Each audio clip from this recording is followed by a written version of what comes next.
बच गई महाराष्ट्र की शिंदे सरकार।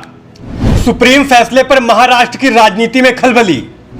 बाजी हार रहे थे शिंदे, उतावलेपन ने बदल दिया सीन। जानिए कहां हुई उद्धव से चूक। सुप्रीम कोर्ट की संविधान पीठ ने पिछले साल जून में महाराष्ट्र में घटे राजनीतिक घटनाक्रम को लेकर उद्धव गुट बना शिंदे गुट मामले में अपना फैसला सुना दिया।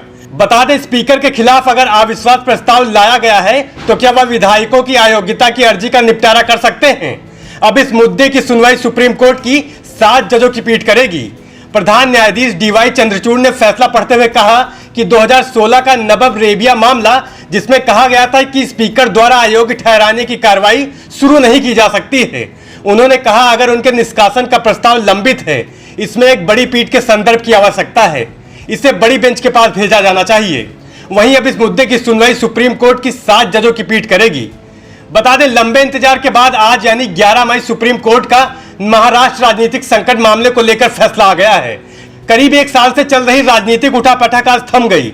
सुप्रीम कोर्ट की संविधान पीठ ने जब गुरुवार दोपहर 16 विधायकों की अयोग्यता पर फैसला सुनाना शुरू किया तो शिंदे गुट की धीरे धीरे धड़कनें बढ़ती ही जा रही थी। देश की सबसे बड़ी अदालत की तरफ से जो टिप्पणियां आ रही थी वह शिंदे गुट के खिलाफ जा रही थी। राज्यपाल की भूमिका हो या फिर स्पीकर का रोल, कोर्ट का रुख सख्त था। एक समय ऐसा लग रहा था कि 5 सदस्यीय संविधान पीठ का फैसला शिंदे की कुर्सी खतरे में डालने वाला है, लेकिन आखिर में एक बात ने पूरा सीन पलट कर रख दिया। यह था उद्धव ठाकरे का मुख्यमंत्री पद से इस्तीफा देने का फैसला। कोर्ट ने कहा कि उद्धव ठाकरे को मुख्यमंत्री के रूप में बहाल नहीं किया जा सकता, क्योंकि उन्होंने सदन में बहुमत साबित होने से पहले ही इस्तीफा दे दिया था। इसके साथ ही कहा कि राज्यपाल ने ऐसी स्थिति में सदन में सबसे बड़े दल भारतीय जनता पार्टी के दावा पेश करने पर एकनाथ शिंदे को सरकार बनाने के लिए आमंत्रित करके सही फैसला किया।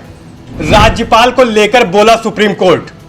तत्कालीन गवर्नर द्वारा फ्लोर टेस्ट बुलाने को भी सुप्रीम कोर्ट ने असंवैधानिक माना। सीजेआई डीवाई चंद्रचूड़ ने कहा गवर्नर के समक्ष ऐसा कोई दस्तावेज नहीं था जिसमें कहा गया हो कि बागी विधायक सरकार से अपना समर्थन वापस लेना चाहते हैं। केवल सरकार के पास कुछ फैसलों में मतभेद था। गवर्नर के पास केवल एक पत्र था जिसमें दावा किया गया था कि उद्धव सरकार के पास पूरे नंबर नहीं है। फ्लोर टेस्ट को किसी राजनीतिक दल के अंदरूनी विवाद या मतभेद को हल करने के लिए एक माध्यम के रूप में इस्तेमाल नहीं किया जा सकता है। न तो संविधान और न ही कानून राज्यपाल को राजनीतिक क्षेत्र में प्रवेश करने और पार्टी विवादों में भूमिका निभाने का अधिकार देता है। आपको बता दें, जून 2022 में एकनाथ शिंदे और उनके गुट के विधायकों ने शिवसेना से बगावत कर दी थी, जिसके बाद उद्धव ठाकरे को 29 जून 2022 को मुख्यमंत्री पद से इस्तीफा देना पड़ा था और उनके नेतृत्व वाली एमवीए सरकार गिर गई थी। इसके बाद अगले दिन शिवसेना के बागी गुट ने भाजपा के समर्थन में नई सरकार बनाई और एकनाथ शिंदे मुख्यमंत्री बने थे। पूर्व मुख्यमंत्री फडणवीस ने शिंदे सरकार में उप मुख्यमंत्री बनना स्वीकार किया था। उद्धव ठाकरे गुट ने विधानसभा उपाध्यक्ष नरहरि झिरवाल के पास सभी 16 विधायकों को अयोग्य करार देने की याचिका दायर की थी, जिस पर उन्होंने उद्धव गुट के समर्थन में फैसला लिया था। Bureau report, national news now.